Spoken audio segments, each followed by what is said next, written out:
தமிழகத்தில் 2 லட்சத்திற்கும் மேலான கர்ப்பிணி பெண்களுக்கான நிதி உதவி மற்றும் சலுகைகள் சென்றடையவில்லை என்று புகார் எழுந்துள்ள நிலையில் இதுகுறித்து தமிழக பாஜக தலைவர் அண்ணாமலை காட்டமான அறிக்கை ஒன்றை வெளியிட்டுள்ளார். அதில் கடந்த 2023ஆம் ஆண்டு ஜூலை மாதம் அறிக்கை வெளியிட்டிருந்ததாகவும் தற்போது 3 ஆண்டுகள் கடந்தும் சுமார் 2 லட்சம் கர்ப்பிணி பெண்களுக்கு இன்னும் நிதியுதவி வழங்கப்படவில்லை என்று செய்திகள் வெளிவந்துள்ளதாகவும், தாயை வணங்குவோம் என்ற திட்டத்தின் கீழ் கடந்த ஆண்டு வரை மத்திய அரசு தமிழகத்துக்கு 257 கோடி நிதி வழங்கியுள்ளது எனவும் கூறியுள்ளார்.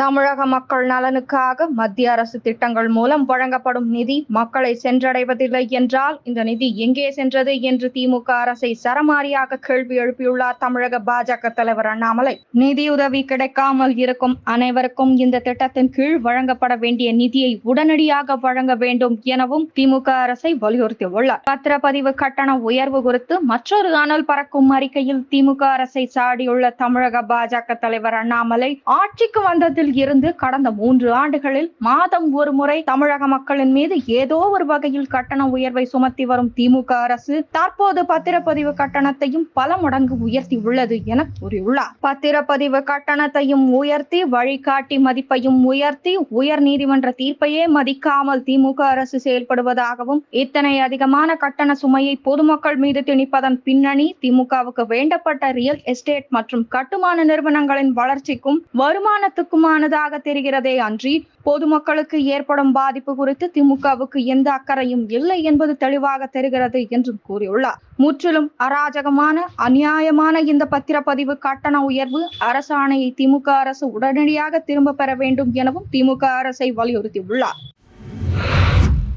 பெங்களூரு ராமேஸ்வரம் கஃபே ஹோட்டல் குண்டுவெடிப்பு தொடர்பாக என்ஐஏ அதிகாரிகள் சென்னையில் தேடுதல் வேட்டையில் ஈடுபட்டனர். கர்நாடக மாநிலம் பெங்களூரில் ராமேஸ்வரம் கஃபே ஹோட்டலில் மார்ச் 1ஆம் தேதி குண்டு வெடித்தது.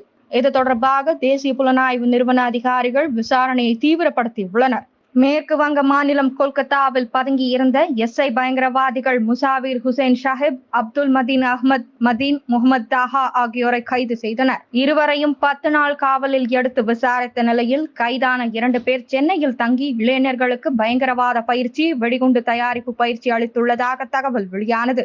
அவர்கள் IS பயங்கரவாத அமைப்புக்கு ஆள் சேர்த்த அதிர்ச்சி தகவலும் வெளியாகி உள்ளது. அந்த இருவருக்கு உதவியவர்களை என்ஐஏ சென்னையில் தீவிரமாக தேடி வருகிறது. இருவரின் வலதுகரமாக சென்னை ராயப்பேட்டையை சேர்ந்த 33 வயது வாலிபர் செயல்பட்டுள்ளதாகவும், அதேபோல வடக்கு கடற்கரை காவல் நிலைய எல்லையில் வசிக்கும் தனியார் நிறுவன ஊழியரும் அவர்களுக்கு அடைக்கலம் கொடுத்துள்ளதாகவும், இருவரும் தலைமறைவாக உள்ளதாகவும் செய்திகள் வெளியாகியுள்ளன. UAPA சட்டத்தின் கீழ் மே 14, 2024 முதல் இன்னும் 5 ஆண்டுகளுக்கு LTTE மீதான தடையை நீடித்து மத்திய அரசு அறிவிப்பு வெளியிட்டுள்ளது.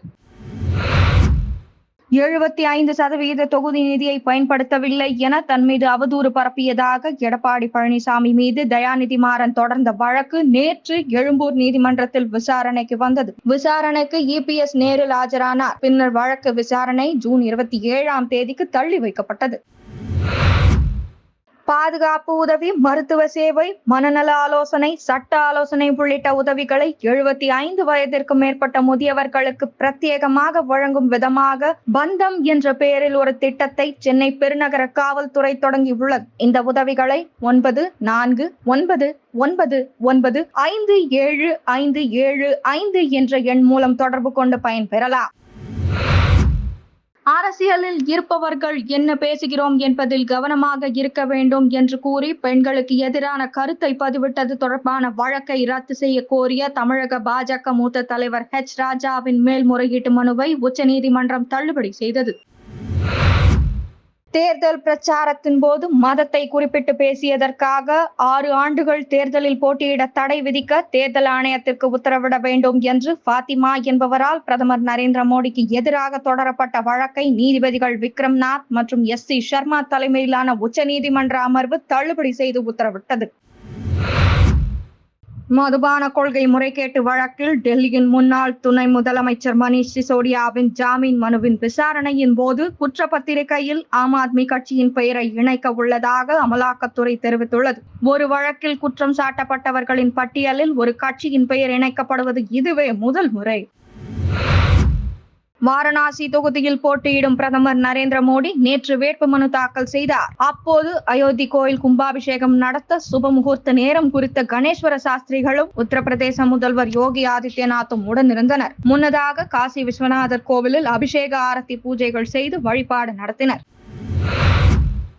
மூத்த பத்திரிகையாளரும் செபாலஜிஸ்ட் எனப்படும் தேர்தல் புள்ளியியல் நிபுணருமான பிரதீப் பண்டாரியும் மற்றொரு தேர்தல் புள்ளியியல் நிபுணரான பிரதீப் குப்தா என்பவரும் 2019 தேர்தல் முடிவை மிக சரியாக கணித்திருந்தனர். தற்போது 7 கட்டங்களாக நடந்து வரும் லோக்சபா தேர்தலில் 4 கட்ட தேர்தல்கள் முடிவடைந்துள்ள நிலையில் இந்தியா டுடே தொலைக்காட்சியில் கருத்து தெரிவித்துள்ள பண்டாரி, இந்த 4 கட்டங்களில் நடந்துள்ள வாக்குப்பதிவில் மட்டும் பாஜக குறைந்தபட்சம் 300 இடங்களில் வெல்லும் என தெரிவித்துள்ளார். 2024 தேர்தலில் நடந்து முடிந்துள்ள 4 கட்ட வாக்குப்பதிவு பற்றி குப்தா கூறுகையில், 2019க்கும் 2024ற்கும் வாக்காளர் மனநிலையில் மாற்றம் கொண்டு வரும் நிலை இல்லை எனவும் பாஜகவிற்கு சாதகமான தேர்தல் இது எனவும் தெரிவித்துள்ளார்.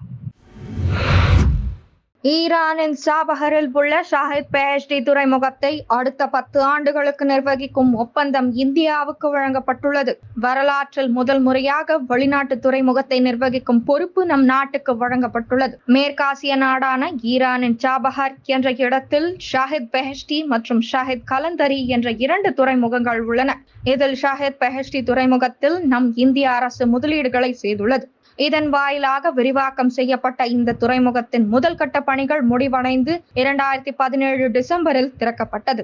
இந்த துறைமுகத்தின் வழியே இந்தியாவில் இருந்து ஆப்கானிஸ்தானுக்கு கோதுமை ஏற்றுமதி செய்யப்படுகிறது. பின் 2018 டிசம்பரில் ஷாஹித் பெஹெஷ்டி துறைமுகத்தின் நிர்வாக பொறுப்பு மத்திய அரசுக்கு சொந்தமான இந்தியா போர்ட் குளோபல் லிமிடெட் நிறுவனத்துக்கு வழங்கப்பட்டது. இந்த ஒப்பந்தம் ஆண்டுக்கு ஒரு முறை புதுப்பிக்கும் வகையில் அளிக்கப்பட்டது. தற்போது ஷாஹித் பெஹெஷ்டி துறைமுகத்தை அடுத்த 10 ஆண்டுகளுக்கு நிர்வகிக்கும் நீண்டகால ஒப்பந்தம் இந்தியா ஈரான் இடையே கையெழுத்தாகி உள்ளது. ஈரான் சென்ற நம் கப்பல் போக்குவரத்து துறை அமைச்சர் சர்பானந்த் சோனோவால் இந்த ஒப்பந்தத்தில் கையெழுத்திட்டார். இந்த தகவலை நம் வெளியுறவுத்துறை செய்தி தொடர்பாளர் ரந்தீர் ஜெய்ஸ்வால் உறுதி செய்துள்ளார்.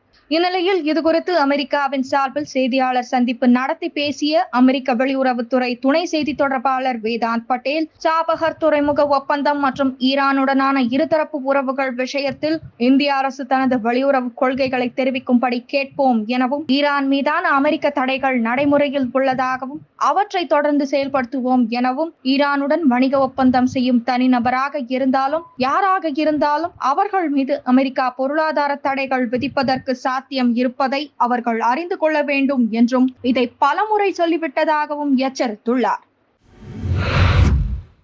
அஸ்ஸாம் கவுஹாத்தியில் உள்ள பர்ஸ்பரா மைதானத்தில் இன்று இரவு 7:30 மணிக்கு நடைபெறும் IPL கிரிக்கெட் போட்டியில் ராஜஸ்தான் மற்றும் பஞ்சாப் அணிகள் மோதுகின்றன.